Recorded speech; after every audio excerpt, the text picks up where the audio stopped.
The Israeli military said it struck Iran early Friday morning, attacking dozens of military targets, including its nuclear sites in different areas of the country. The scale of the attacks and the damage that have been left behind are not immediately clear, but this is the most far-reaching strikes that Israel has undertaken on Iran. The strikes did raise the fears that this long-simmering conflict between Tehran and Tel Aviv could escalate now into an all-out regional war.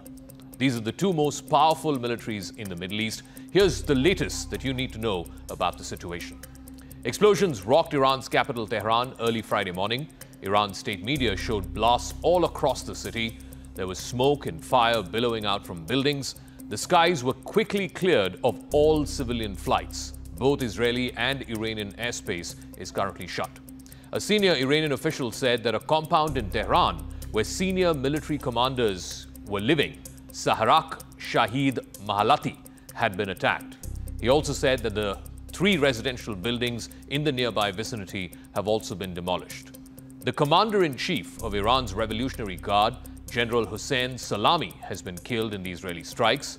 Iranian state television has confirmed his death along with other senior officials of the IRGC.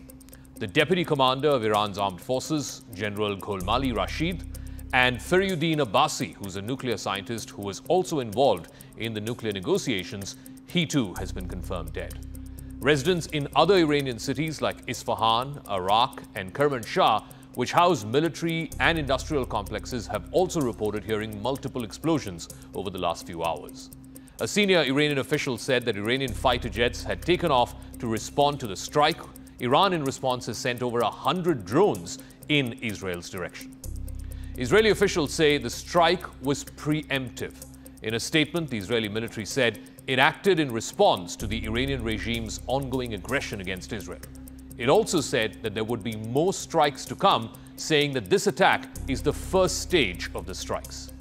An Israeli military official who briefed reporters said that strikes had targeted key elements of Iran's nuclear program, as well as its long-range missile capabilities.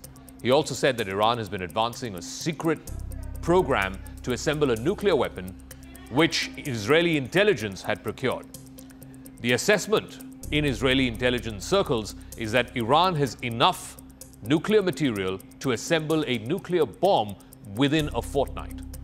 Israeli Prime Minister Benjamin Netanyahu called Iran's nuclear program a clear and present danger to Israel's very survival. He put out a video statement in which he said that Israel had also attacked Iran's main nuclear enrichment facility in the Natanz desert. He also said that Iran's leading nuclear scientists and its top commanders of the Iran Revolutionary Guard have also been targeted. In recent months, Iran has taken steps that it has never taken before, steps to weaponize this enriched uranium.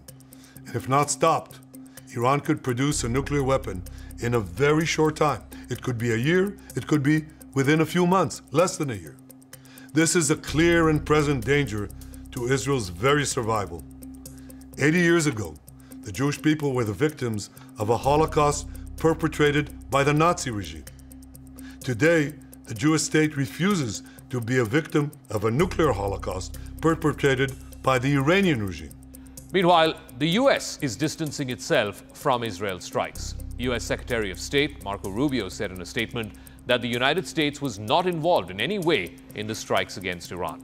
He also said that Israel advised America that they believe this action was necessary in Israel's self-defense. Rubio also warned Iran against any form of retaliation against U.S. forces who are stationed in the region. The Israeli strike followed months of disagreement between President Donald Trump of the United States and Israeli Prime Minister Benjamin Netanyahu on how to handle Iran. Trump has discouraged Israel from attacking Iran, while U.S.-Iran nuclear talks are ongoing. Just hours before the attack, Trump said that an attack would likely destroy any chance whatsoever for a diplomatic solution. America and Iran have had 5 rounds of discussions on Iran's nuclear program so far, with a 6th one which was slated for later this weekend. Those talks are being mediated by Muscat. But there is no confirmation whether those talks will proceed after the Israeli strikes. There's a chance of massive conflict. We have a lot of American people in this area, and I said, we got to tell them to get out because something could happen soon. And I don't want to be the one that didn't give any warning and missiles are flying into their buildings. It's possible. So I had to do it. I had the choice. Do I do it or not? Doing it has its downside, but it also has its upside. Like, you're going to save a lot of lives if it should happen. Hopefully that doesn't happen. Anticipating a regional escalation, the United States earlier this week withdrew its diplomats. On Wednesday, it authorized the voluntary departure of families of U.S. soldiers who were posted in Kuwait and in Bahrain. About 40,000 U.S. military personnel are stationed in the Persian Gulf and elsewhere in the Middle East. America has military interests, it has military bases, including, of course, its fundamental interest in the defense of Israel. The U.S. aircraft carrier Carl Vinson, armed with the F-35 attack fighter jets, is also streaming in the Arabian Sea. Israel's military chief of staff, Lieutenant General Eyal Zamir, warned in a televised address that Iran's response was likely to be different from the previous two counterattacks. Netanyahu and his defense minister Israel Katz decided Monday that the attack would happen on Friday in coordination with the military chief of staff. It has been coined as Operation Rising Lion. Israel, in response, has closed its airspace to all civilian traffic.